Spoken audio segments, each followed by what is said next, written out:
Hello everyone and welcome to my channel. I am Ikaru, and first I just want to chat a little bit with you guys about some items that I have. They're not mine, I bought them from other shops that I will link below.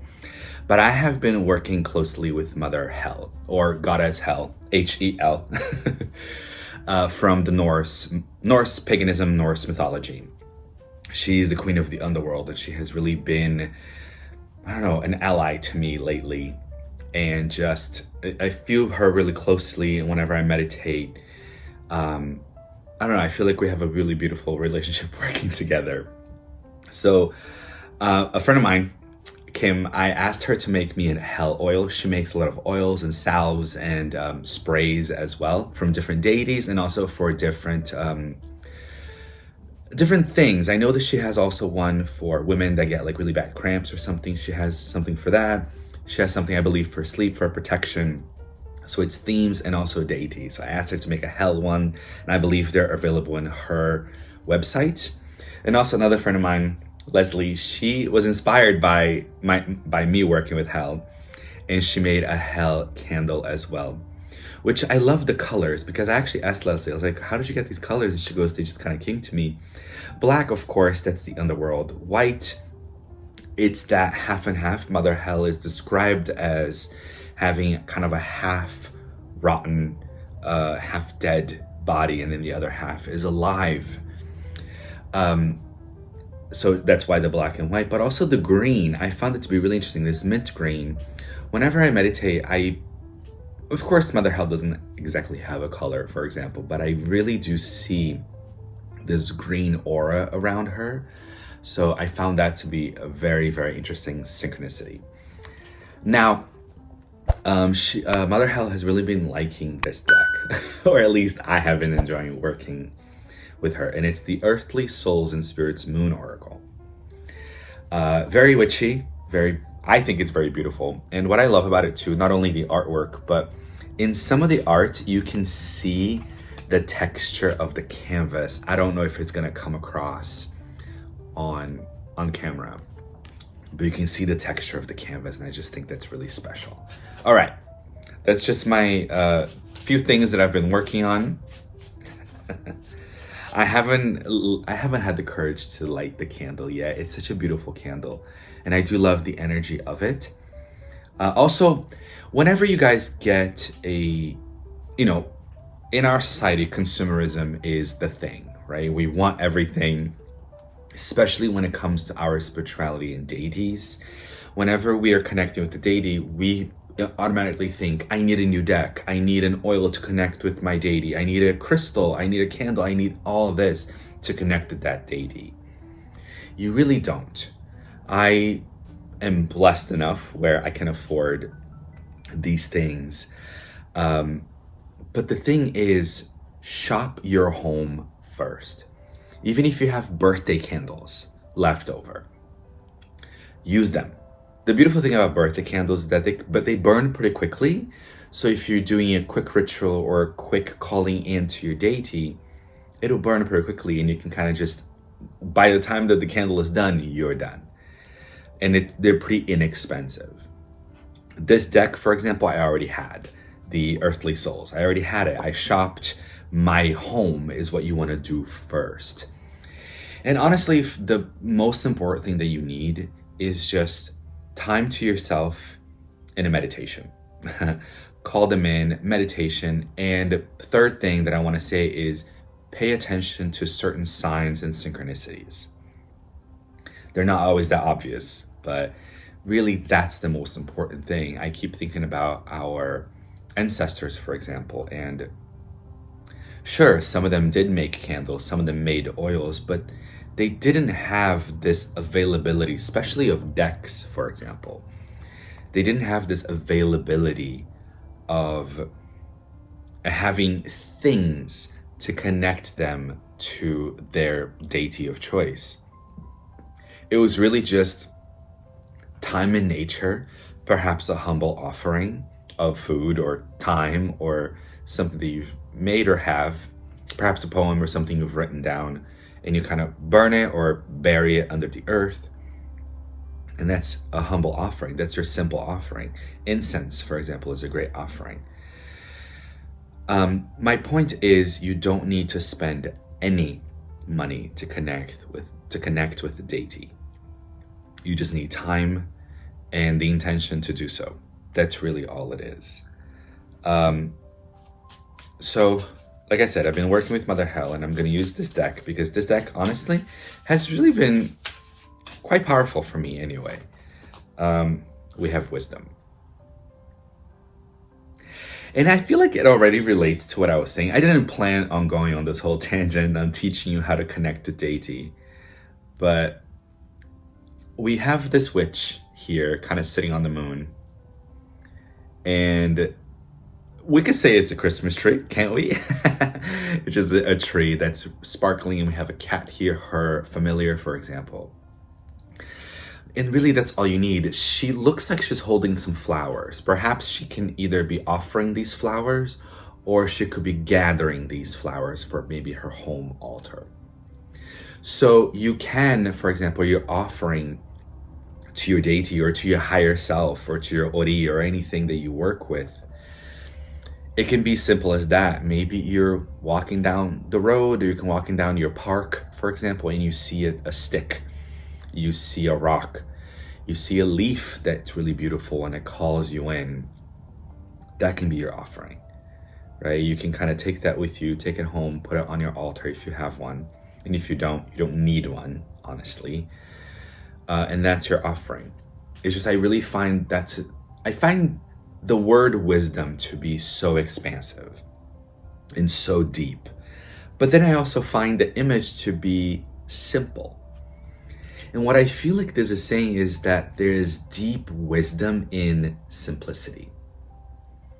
You know, a while back, it's been over a year now, I have quite a collection of decks. I have about 50, which is a lot. But I was actually up to a little bit over 200 decks. To some people out there I see on YouTube, and they love it. They have over 500 decks and they just love it. And I also see some people working with decks seasonally. You know, for example, I do kind of believe that this deck for some people can be very wintry, very fall. And I see that completely. But I personally don't look for that. I look for decks that just attract me. Also, I look for decks that speak to me. Now, I went from this huge collection to kind of toning it down because to some people, like I said, they feel good about it. To me, it overwhelmed me. When I felt, for example, the presence of a deity, and I was like, oh my God, I want to work with this deity. Which deck maybe do they want to work with, right? Shop at home first. 3, 4, 5 decks would come to mind. And I'm like, I can't do that. That's too many. For me, that's too many to work with. I need to get familiar with the keyword. I want to get familiar with the image. And then I always pair it with a tarot. So I work with 2 decks, 3 most. 3 if I've pulled some cards and I just need like an extra message, or I feel called to pull an extra message. But that's the thing. I think we, just as human beings living in a consumeristic society, fall into that really trap, into the trap of like, I need all these things and I need all these decks because they will speak differently and they will give me the message I need. But again, this tarot, for example, that I'm working with is from 1639. Can you imagine how many decks they had to choose from back then? Not many. Just one. They had one deck to choose from. Actually, that's not really true because I have I've got these 2 decks that are also old. This one is from 1845. So in 1639, they didn't have this deck. The Oracle of Belen is French as well. It's also a French system. and it's from 1845, like I showed you, and it's one of the first oracles ever to be created. And then we have the Tarot of the Egyptians, is what they call it, the Egyptian Gypsies Tarot. And I don't know when this deck was created. Yeah, no, I wish. There's always extra cards. Oh, here it is. I knew it said it somewhere. 1790. So we have this Egyptian Gypsies Tarot from 1790. We have this Oracle Beline from 1845. And then 1639, expanding to around the 1800s, we have the Marseille Tarot. So back in the day, there were amazing fortune tellers, amazing psychics, amazing mediums, working with basically 3 decks, right? But this is the newest one from 1845. So people back in the 1600s, they had only this to do everything they wanted, to connect with deity, to connect with themselves, to connect with nature, to get messages from their ancestors, from the divine. So really, that's the thing. You know, I'm very happy, and I know you are too, to have candles, to have oils, to have decks that we get to choose from. But I also chose to get these oils and this candle because I know that Hell, for example, she's going to be here for a while. She's going to be here for a little while. So her and I have a lot of work to do. But I've done my meditations. I've taken the time to connect with her for a while, to know, hey, she's going to be here for a while. I don't know if you're like me, but I feel like every day a new deity comes to mind. A new path comes to mind. I want to learn something new. And that gets really overwhelming. Now, this isn't to say, don't do it, don't go for it, don't search for those things. Please do. What I am saying is, especially when it comes to a certain deity or a certain path, meditate on it and figure out before you buy everything, is this going to be an energy that I'm going to work with for a while? Or is this just kind of a passing thought? Is this just a passing energy that will be gone in a week or so? And if they are gone in a week or so, that's okay. Again, all you need is yourself, some time and your meditation space. And if you do have one deck, use that deck. It is my belief that the more you use one deck, the images themselves don't change, of course. But at the same time, they do. What I mean by that is, if you're working with Hell, if you're working with Baphomet, if you're working with Archangel Michael, Metatron, Isis, all these different energies, if this is all you have, this is all you can afford, good. You're not spending a half hour, days, looking through your stuff, trying to figure out, hey, Mother Isis, which deck do you want to use? Oh my God, I'm feeling this one today, but tomorrow I'm feeling this one, and next day I'm feeling that one. You just have the one. And the more you use the cards, the more these images will expand. The more you'll notice how the leg is crossed in the Emperor here, the colors on it, why he's looking to one side but not the other. And these symbols start to expand because you get to know the symbols of each card, really. 78 cards in the tarot, that's a lot of cards and a lot of symbols to connect with. You start to notice different things. Whereas, in my opinion, when we have too many decks, our messages start becoming a little surface because we haven't allowed ourselves the wisdom of simplicity. We haven't allowed ourselves to let these images, to let the oil, for example, really seep into the energy. Imagine if I have like 20 oils of these and I'm using a different oil every day. Then my connection with Mother Hell has never really been cultivated. It's really a friendship. I'm talking about deity here, but I'm also talking about cards. If you are of the philosophy of animism, Animism means that everything has a spirit. Now I'm kind of thinking of Pocahontas, right? What does she say?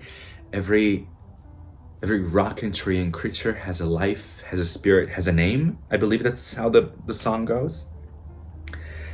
So really, it's a friend that you're cultivating a relationship with, a friendship with, these decks, these oils, these candles, these crystals. This one is a raven or a raven skull, a clear quartz, because again, I work a lot with the Norse pagans, and ravens are big with that, with the Norse pantheon.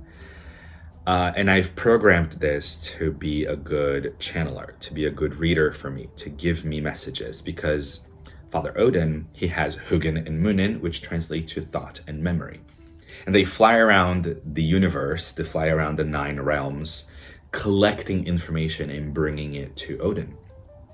So when I bought this crystal, quite a while back actually, I programmed it for it to be like a symbol of my ravens, so they can go out and bring me back clear messages for clients, for this video today. And I didn't expect this video I never kind of expect videos to be anything. I just know that the cards will speak to me, and in this wisdom, along with Mother Hell, she's kind of giving us a teaching on how to connect to deity, and a little bit also very true to her namesake and her two halves, connecting with deity and allowing that the word that's coming to mind is decay to happen, but it's not a decay. It's really this morphing, you know what I mean? Like kind of morphing into the other, how the seed kind of morphs into the earth, bringing a tree or a plant coming through. So that's what we want to do, is cultivate that seed to grow into something. And then we're also talking about consumerism, right? This is kind of like her alive half. And here we are on this earth, alive, very much alive, and very much experiencing the real world. And we have to experience or be discerning in the experience of consumerism. Are we too glamorized by collections that we see on YouTube, deck hauls? And I don't just mean in the spiritual community.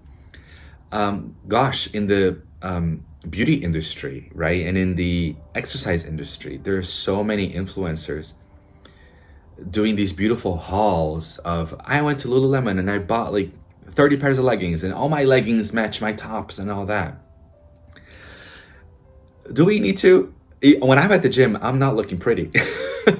I'm like red, I'm hot, I'm sweaty. I'm not trying to I want my body to look hot, to look like for me, but I'm not trying to impress anyone. What I'm trying to do here is create a connection. What I'm trying to do with my crystals and my decks is create a connection with myself, with a deep inner self and my deities. When I'm at the gym, I'm trying to also connect with my body. How does my body feel? How does this exercise translate into my body? Is it hurting? Is it actually making me feel good? Am I getting stronger? Or whatever goal you have for yourself. So really the question, we're seeing influencers, we're seeing these things that we have outside of us influencing us, because I need those things to look like them, because hey, they look like they're really connected to their deities. They look like they're really connected to their body, themselves, their spirituality. And I'm not that, so they have all these things, therefore I need those things to be like them. You don't. I'm here to de-influence you. I'm here to de-influence you on the idea of having too many things. Of course, the things that you love, the things that you have, you should love. This deck has actually really spoken to me. And a downside of a deck, for example, is that you don't know how it speaks to you until you buy it, until you have it in your hands, until you start using it, right? I didn't know that this deck was going to speak to me the way that it does.